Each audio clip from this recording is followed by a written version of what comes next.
Communiqué du Conseil des ministres du 29 avril 2021. Le Conseil des ministres s'est réuni ce jour sous la présidence de son Excellence M. Faure Essosimna Gnassingbé, président de la République.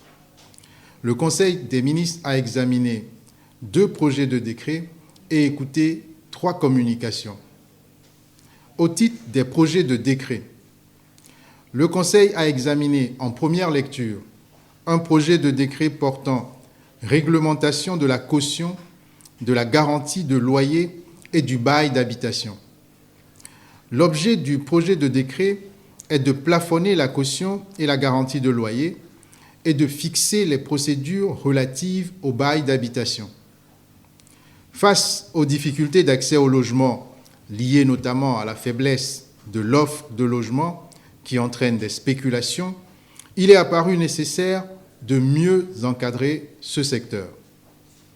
Le Conseil a instruit pour la poursuite des analyses et consultations afin de finaliser des propositions pertinentes permettant de faciliter l'accès de nos compatriotes et notamment les plus vulnérables au logement.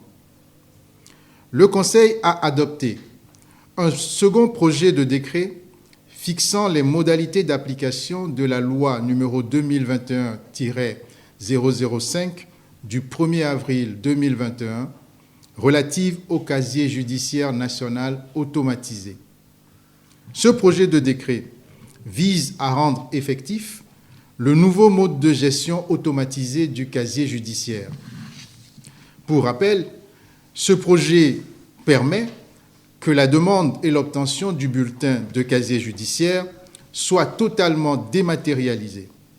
Tout requérant pourra alors, en se connectant via un ordinateur ou un smartphone, soumettre en ligne la demande, le paiement et le traitement des casiers judiciaires. Au titre des communications, le Conseil a écouté une première communication relative à la stratégie nationale de mise en œuvre de la zone de libre-échange continentale africaine, ZLECAf, présentée par le ministre du Commerce, de l'Industrie et de la Consommation locale.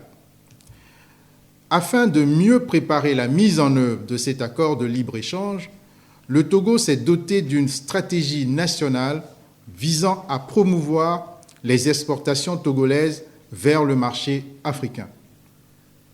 Plus spécifiquement, il s'agit d'identifier les opportunités commerciales et d'industrialisation, les contraintes et les mesures nécessaires pour tirer pleinement parti des marchés nationaux, régionaux et mondiaux dans le contexte de la ZLECAf. Le Conseil a écouté une seconde communication relative à la redynamisation des services de la Direction générale de la météorologie nationale, présentée par le ministre des Transports routiers, aériens et ferroviaires. Cette communication vise à faire le point sur les défis auxquels doit faire face le service de la météo. Le Conseil des ministres, tenant compte du caractère stratégique de la météo, qui fournit des informations notamment pour la protection civile, l'agriculture, le transport aérien, la surveillance maritime, a autorisé la poursuite de la réflexion pour la redynamisation des services météo et la transformation à moyen terme de cette direction en Agence nationale de la météo.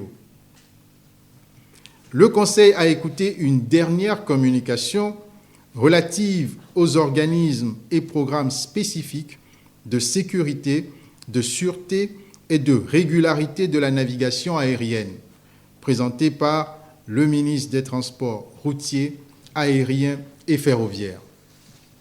Cette communication vise à édifier le Conseil sur la nécessité de compléter le dispositif réglementaire relatif à la sécurité, la sûreté et la régularité de la navigation aérienne.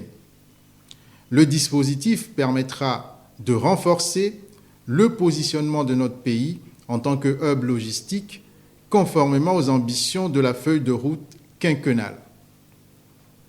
Au titre des divers, constatant le bon déroulement du défilé militaire du 27 avril 2021, le Conseil a adressé ses chaleureuses félicitations à l'ensemble des organisateurs et en particulier aux troupes défilantes. Il a salué la performance des chuteurs et en particulier celle du soldat de 2e classe, Kondi Nibéry Julienne, première chuteuse opérationnelle du Togo, qui symbolise la politique de promotion du genre dans tous les secteurs de la vie de notre pays. Par ailleurs, le Conseil a déploré les incidents techniques qui ont perturbé la retransmission en direct du défilé par la TVT. Suite au compte-rendu du ministre en charge de la communication, le Conseil a instruit pour que des mesures vigoureuses soient prises pour éviter que ce genre de dysfonctionnement ne se reproduise. Ensuite, le ministre de la fonction publique a rendu compte au Conseil des concertations avec les partenaires sociaux qui ont abouti à adopter un format symbolique pour les festivités marquant le 1er mai. Les partenaires sociaux ont réitéré leur souhait de contribuer à la sensibilisation du personnel, au respect des mesures et à la participation à la campagne de vaccination. Afin de permettre un regain d'énergie et de vigueur après les célébrations du 27 avril et du 1er mai, le Conseil a décidé que le lundi 3 mai soit férié, chômé et payé sur toute l'étendue du territoire. Enfin, des nominations ont été faites. Fait à Lomé le 29 avril 2021. Le Conseil des ministres.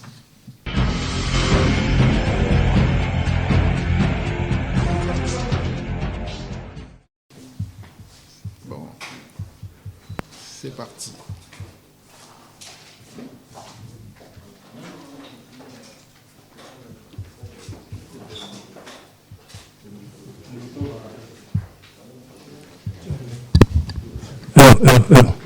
Sur le son.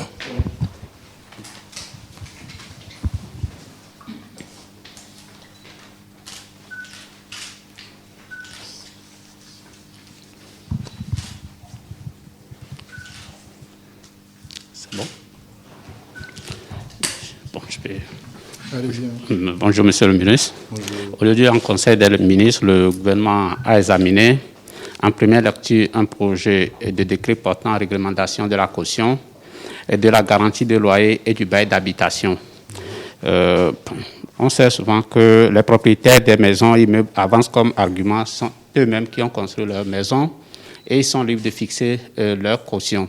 Et je voudrais savoir par rapport à ce projet de décret, sur cet argumentaire, comment le gouvernement pourrait arriver à imposer aux propriétaires les nouvelles dispositions, les nouvelles mesures qui seront prises.